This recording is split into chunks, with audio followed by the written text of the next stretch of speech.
They sat me by the kitchen, on a folding chair shoved between a stack of trays and a squeaky cart. I had paid for the wedding, every flower, every chair, but when the music started, I wasn't part of it.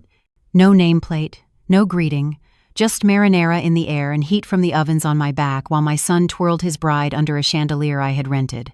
I looked down at my dress, mauve chiffon I'd chosen carefully, believing I'd be seen. My hair had taken 3 hours that morning, pinned, sprayed, made perfect for pictures I was never in. The program I held in my lap listed her parents, her speeches, her dances. My name wasn't anywhere. When I asked weeks ago where I would sit, Emily smiled tight, rehearsed and said, "Don't worry, Margaret. You'll be included." But now here I was, stuck behind swinging doors that opened only long enough to let laughter spill through before shutting me back out. The catering manager, barely 20, told me quietly, the bride didn't want clashes with the theme. Theme. That single word explained everything. Aesthetic consistency mattered more than the woman who paid for the open bar, the 5-tier cake, the chandeliers. I pressed a napkin to my lips, pretending to dab at a stain that wasn't there, just to keep my hands busy. Through the door, I saw Daniel, my son, smiling wide, cufflinks shining, letting her mother kiss him like she had raised him. No glance back, no recognition, just light, music, and family that didn't include me. Something inside me shifted, small at first, like the crack of glass you only notice when the whole pane is about to give way. I told myself to stay quiet, to keep the peace. But even as I sat there with cold chicken on a chipped plate, I felt it, the first hum of power I hadn't touched in years. Through the narrow crack of the swinging door, I caught glimpses of the life I had purchased, but wasn't invited to join. Crystal chandeliers glowed above them, gold chairs lined in perfect rows, candles flickered like a magazine spread.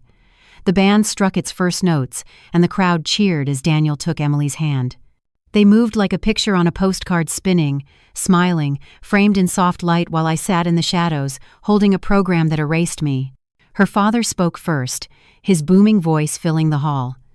To our daughter Emily and her perfect husband Daniel. Applause rolled like thunder. I pressed the napkin harder against my mouth. Perfect husband, my son, yet no one thought to say my name.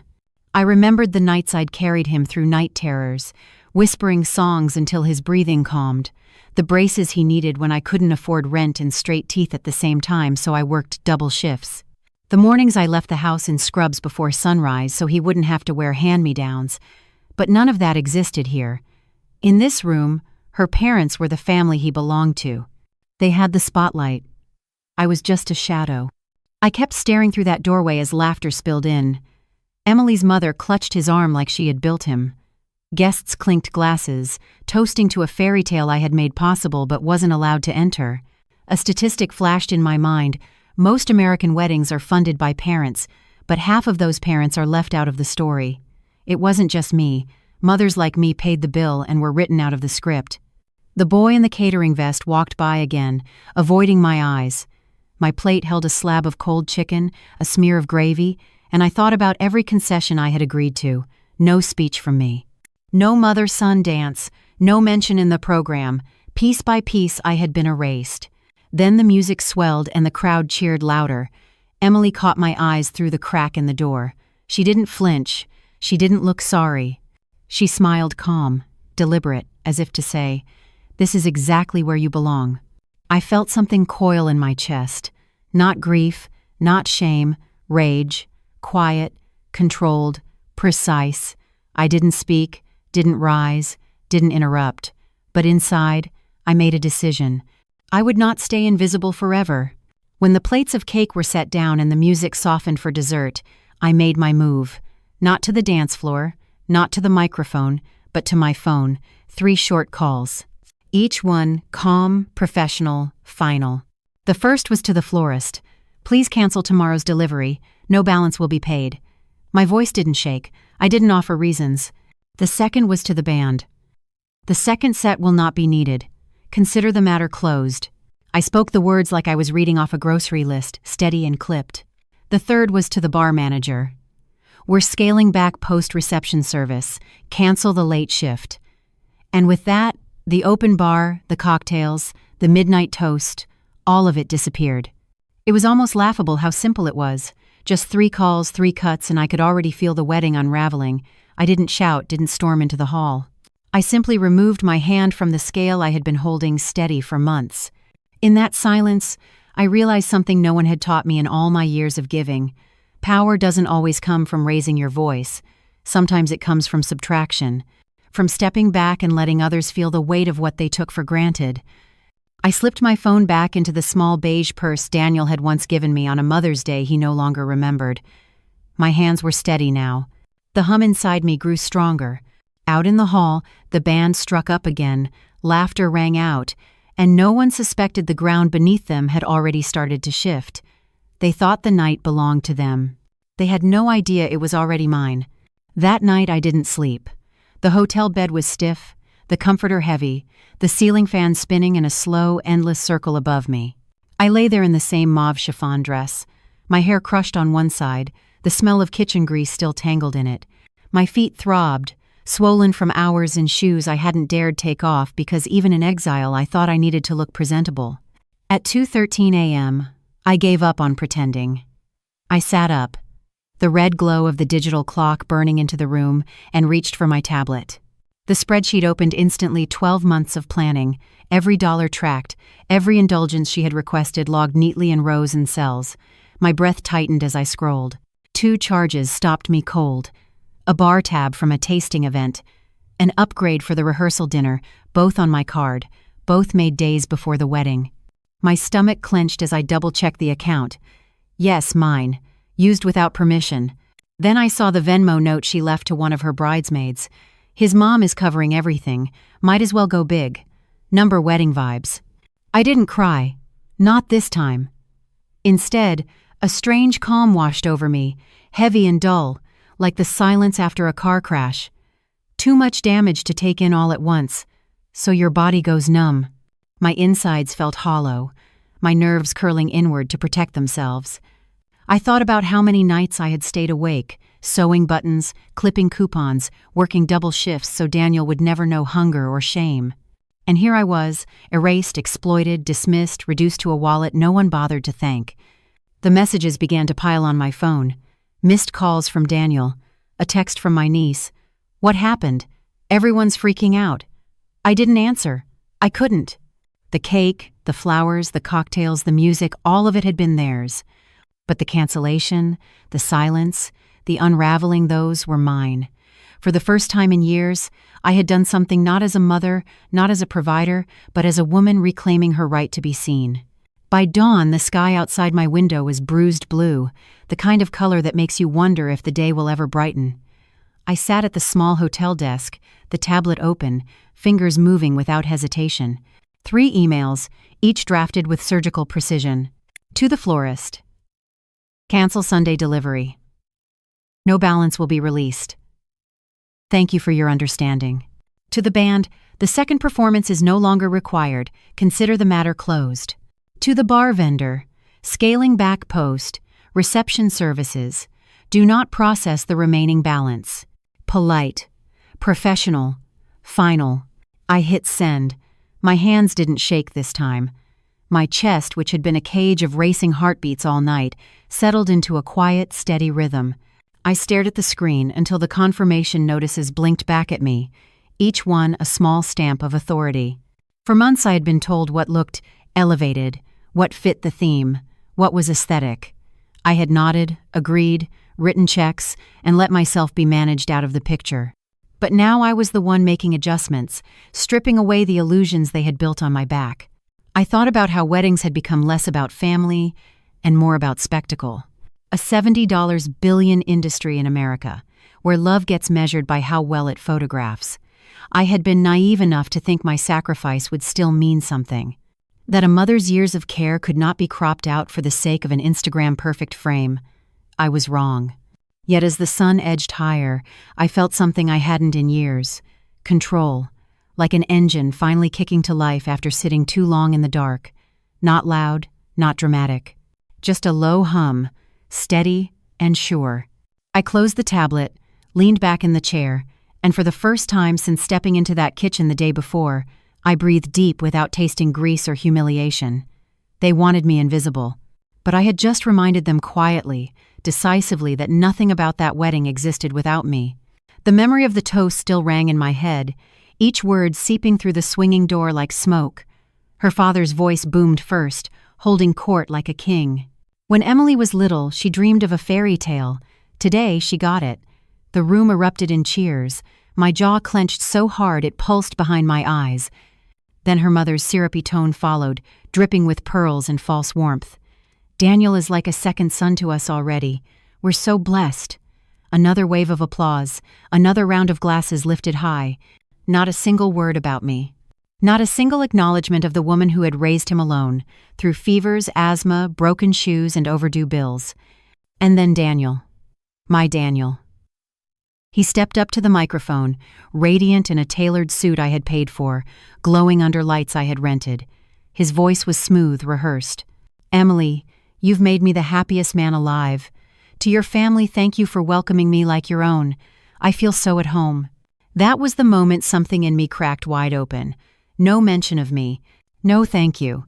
Not even a glance toward the kitchen door where I sat with a plate of cold chicken. The boy I had carried on icy roads to chess tournaments, the teenager I had worked double shifts to keep in sneakers and dignity, now spoke as if he had been raised by someone else entirely. Weeks earlier, I had asked Emily gently, "Where will I be sitting?" She smiled, bright and sharp. "Don't worry, Margaret, you'll be included."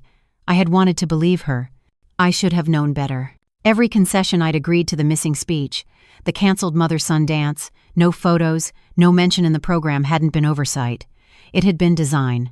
And then, through the crack of the door, our eyes met. Emily saw me. She knew where I was. She knew what she had done. And she smiled. Not apologetic, not nervous, confident, like it was planned, like I was exactly where I belonged out of sight. In that second, the truth hit me harder than the heat from the ovens at my back. This wasn't an accident. This wasn't forgetfulness. This was deliberate. She didn't want me there, and Daniel let her. The rage that rose in me wasn't wild or loud. It was quiet, sharp, controlled. The kind of fury that doesn't burn out. The kind that waits. The morning after, my phone buzzed nonstop. Missed calls from Daniel. A dozen texts. A message from my niece. What happened? Everyone's freaking out. I didn't answer. Instead, I opened my banking app again. The charges stared back at me, bold and unapologetic. Champagne bottles, spa treatments, brunch for 8. All under my name, all without my consent. Every indulgence documented in black and white. And then that note on Venmo. His mom is covering everything. Might as well go big. I didn't cry. I didn't rage. What I felt was emptiness so complete it became clarity. Like grief had sharpened into a blade, stripping away every excuse I used to give them. For years I told myself sacrifices meant something, that if I kept giving, someone would finally see me.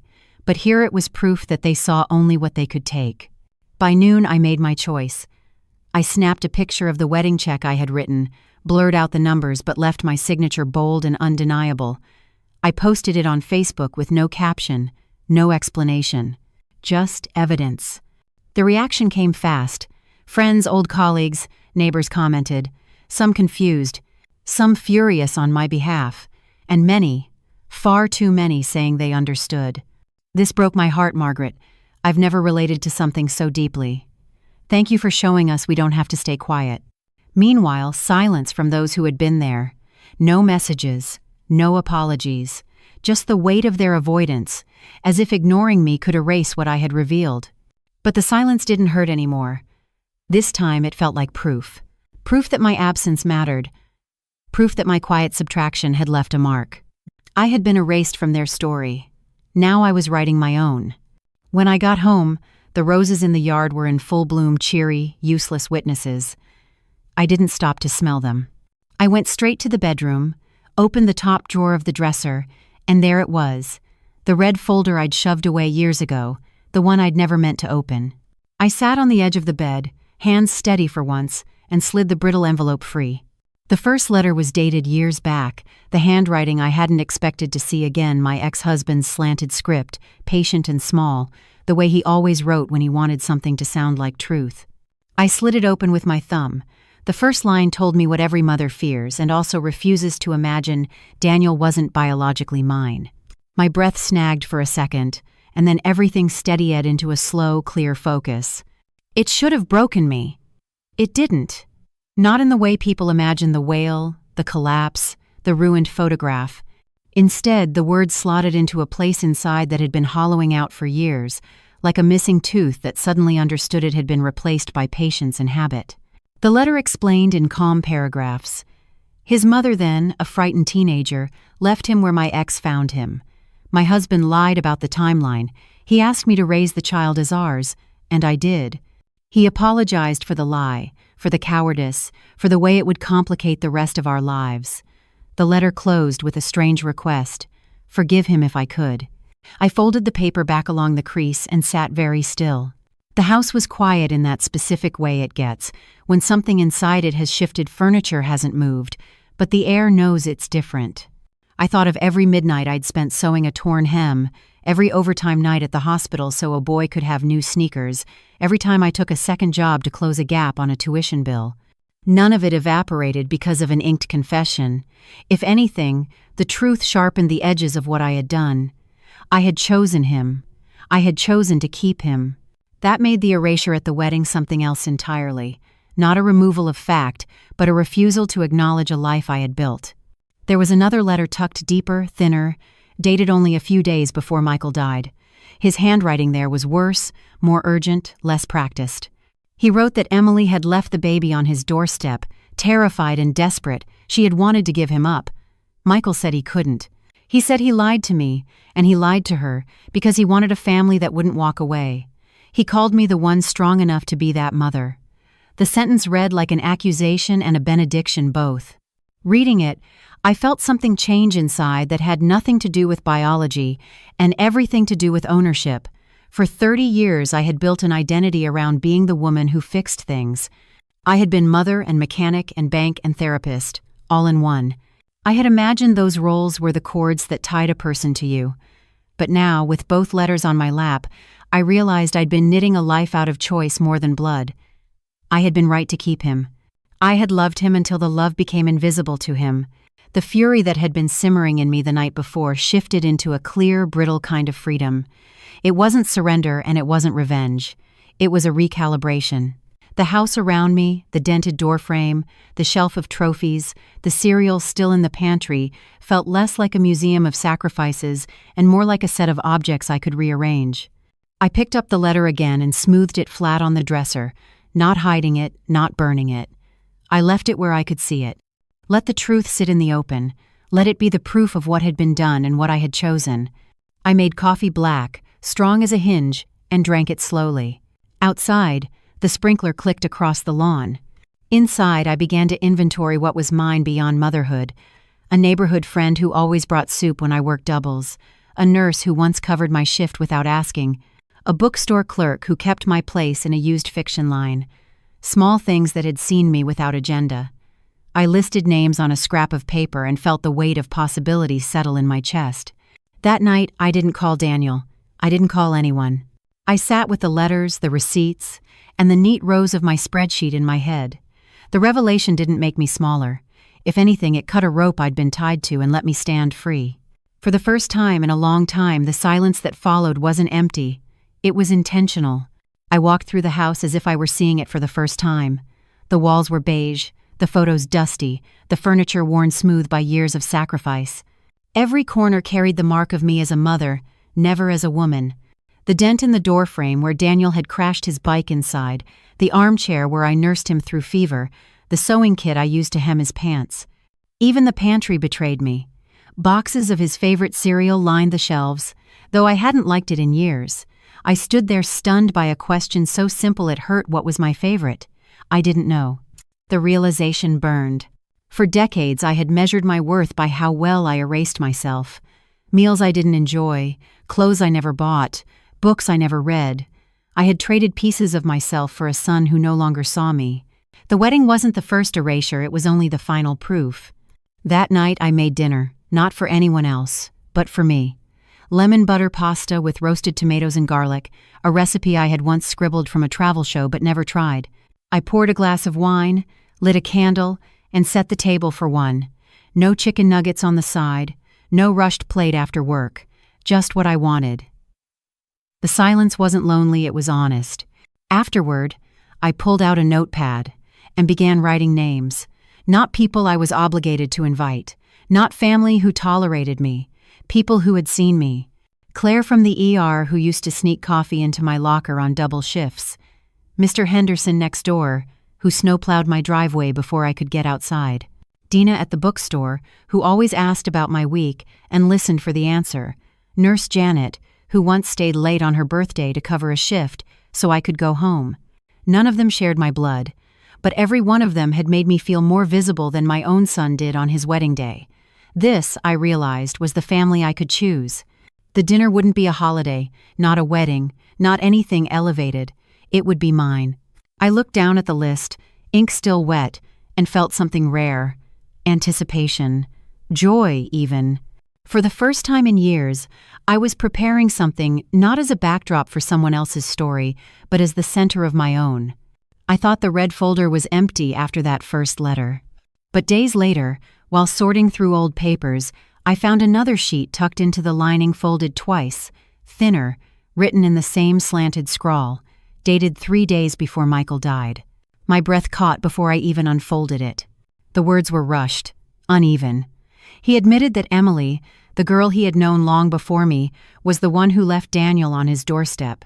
She was 18, scared, and wanted to give the baby up for adoption. He said he couldn't. He said he lied to me because he knew I was the only person strong enough to raise a child who wasn't mine. Not because of blood, he wrote, but because of who you are. Oh. I sat there with that letter in my lap, staring until the ink blurred. For a long moment I couldn't move. Daniel wasn't mine by accident. He wasn't even supposed to be mine at all. He was a stranger's child, and I had built my entire world around him. But instead of collapsing, I felt a strange clarity wash over me. Every sleepless night with a feverish boy, every extra shift to pay for braces, every hand-sewn costume for school plays, it hadn't been wasted. It had been proof. Proof that motherhood was never in the blood, but in the choice. And I had chosen him, again and again, long before I knew the truth. Memories flashed like photographs. Daniel running through sprinklers, laughing so hard he couldn't breathe. The hug he gave me when he turned 10 and I surprised him with a chocolate cake I could barely afford. The way he once called me Mama, in a voice that cracked from tears, trusting I could fix the nightmare. None of that was erased by ink on a page. It was real. It was mine. I realized then that the betrayal at the wedding wasn't about being left out of a program or pushed into a kitchen chair.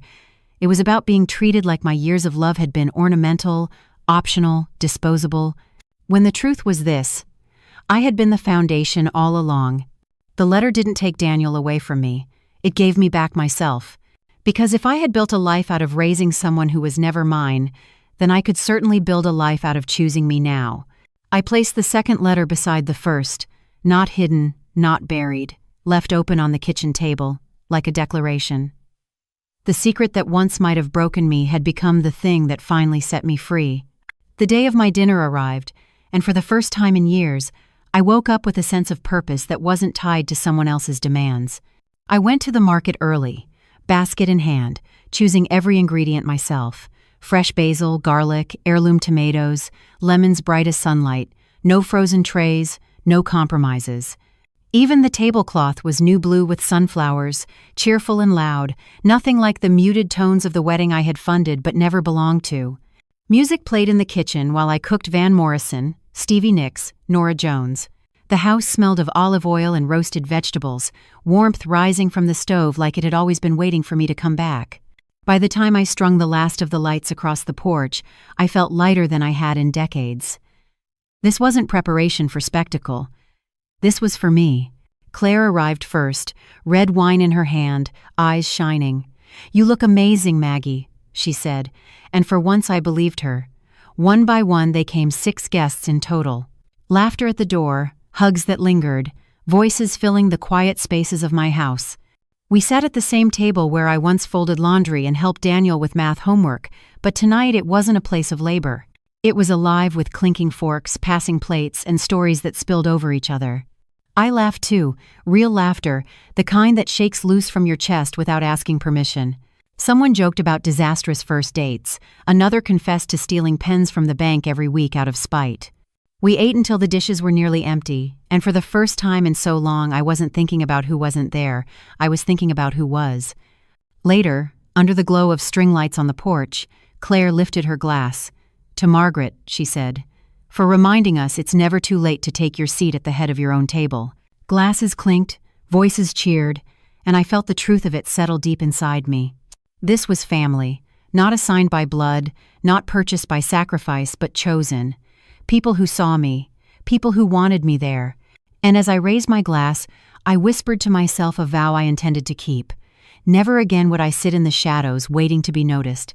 A week after the wedding, the knock came. Steady, not urgent, the kind of knock that said he knew I was home and wouldn't leave until I opened the door. Daniel, my son. Or maybe not my son. Both things were true now, and both cut the same. I opened the door slowly. He stood there in a wrinkled t-shirt, eyes hollowed with circles, nothing like the glowing man in the tailored suit beneath chandeliers. He stepped inside hesitantly, scanning the living room. His eyes landed on the mantel empty, stripped of every photo of him. He noticed. "Where are the pictures?" he asked. I ignored the question. "Sit," I said, calm, flat. He obeyed, sinking into the chair across from me. For a long moment we said nothing. Then he sighed, ran his hand through his hair. "I didn't come to fight. I just don't understand what happened. One minute everything was fine, the next you're canceling things, posting checks on Facebook. Why?" I didn't answer with words. I set a box on the table between us. Receipts. Every payment, every invoice. Then I placed a letter on top his father's handwriting. I didn't explain. I let him read. His expression shifted confusion, disbelief, recognition. His voice cracked. "You knew?" "I do now," I said. He swallowed hard. "So, you're angry because I'm not—" I cut him off. "I'm angry because I raised you. I gave you everything. And when the moment came for you to honor me, you said nothing. You let them push me into the kitchen. You watched, and you stayed silent." His head dropped. His voice was barely above a whisper. "Emily said, it was better for the pictures, for the look. I didn't think—" I laughed, short and bitter. "No, you didn't think." I picked up an empty frame from the mantel, held it out to him. "This used to hold a photo of your kindergarten graduation. You ran off the stage straight into my arms. That boy doesn't exist anymore. I'm done holding on to versions of you that vanished." I placed the frame face down. Have flinched like I'd struck him. "Mom." "No," I said firmly. "I'm not your backdrop. I'm not your bank. I'm not your afterthought." Silence stretched between us, heavy and final. He nodded once, jaw tight. "I'm sorry," he whispered. "Too little, too late." I pushed the box of receipts toward him. "These are yours now. Take them.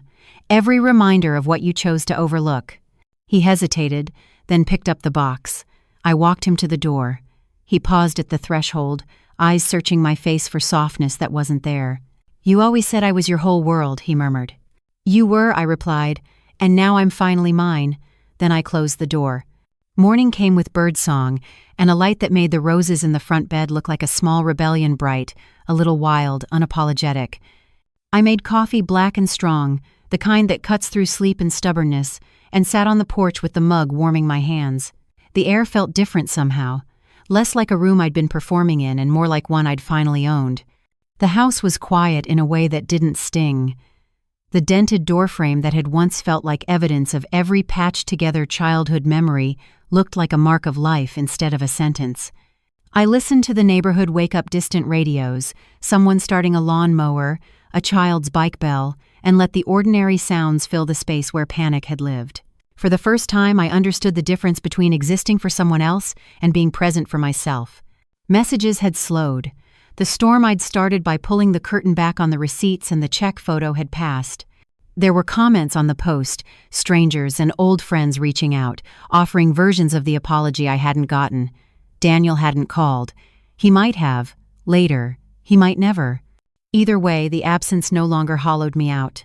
It sat across the table like any other fact to be sorted. I walked through the house, opened the linen closet, and found the box labeled Memories. Inside, I'd wrapped photographs and ribbons, the kind you don't look at until you know what you'll do with them. I didn't throw them away. I boxed them with care and labeled the top a little differently. Made me, not owned. Some things are too full of love to discard. They just don't have to stay on the mantle to mean something.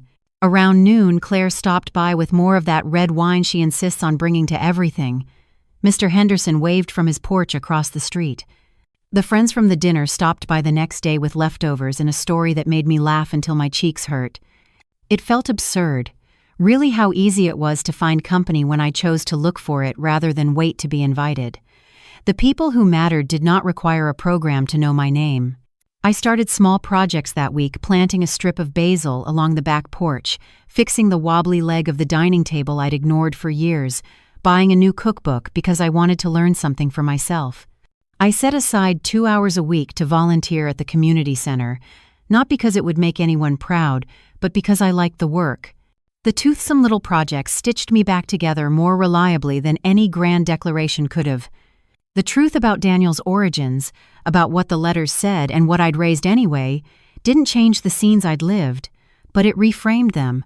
I had been mother by choice, long before any ink admitted it. That fact, once hidden, now felt like armor instead of shame.